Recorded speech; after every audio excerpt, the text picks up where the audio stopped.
Tetangga syok mantan kades punya penangkaran buaya ilegal, bersyukur kini disita, takut lepas. Mantan kepala desa Terusan Laut Kecamatan Sirau, Pulau Padang, Kabupaten Ogan Komering Ilir bernama Sukarni, kedapatan memelihara buaya di rumahnya. Tak hanya di rumah Sukarni, jajaran Ditreskrimsus Polda Sumsel juga menggerebek 2 tempat penangkaran buaya ilegal lainnya di desa Terusan Laut. Dari 3 tempat penangkaran, polisi menyita 58 buaya. Masing-masing penangkaran dikelola 3 orang di samping pekarangan rumah yang dialihfungsikan menjadi penangkaran buaya. Kabar tersebut tentu membuat para tetangga syok.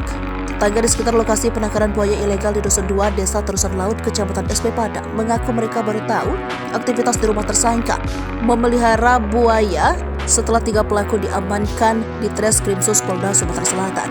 Masyarakat sekitar lokasi dibuat heboh dan tidak menyangka jika terdapat tetangga yang sengaja memelihara buaya di dalam rumah mereka. Hal tersebut seperti disampaikan Ciayu, warga Dusun 2, Desa Terusan Laut, Kecamatan SP Padang, Kabupaten Ogan Komering Ilir. Ia menyampaikan jika keseharian para tersangka selama ini merupakan petani sawah. Ketiga tersangka yang diamankan yakni Sukarni, warga Dusun 3, Desa Terusan Laut yang juga mantan kades setempat. Bersamanya diamankan sebanyak 11 buaya. Selanjutnya di rumah Supratman, warga Dusun 2, Desa Terusan Laut, yang di dalam rumahnya ada 34 buaya.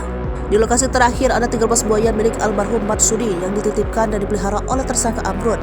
Modusnya ketiga tersangka membesarkan buaya di rumahnya sejak tahun 2014 lalu yang dititipkan dari usia buaya masih kecil oleh seseorang yang dipanggil sebagai bos. Tersangka dijerat pasal 40 ayat 1 Undang-Undang Republik Indonesia Nomor 5 Tahun 1990 tentang konservasi sumber daya alam, hayati dan ekosistemnya dengan ancaman kurungan penjara selama 5 tahun.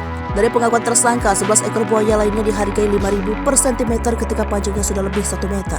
Sukarni, salah satu tersangka, mengaku jika selama perawatannya ia hanya memberikan makan ikan sungai hasil tangkapan.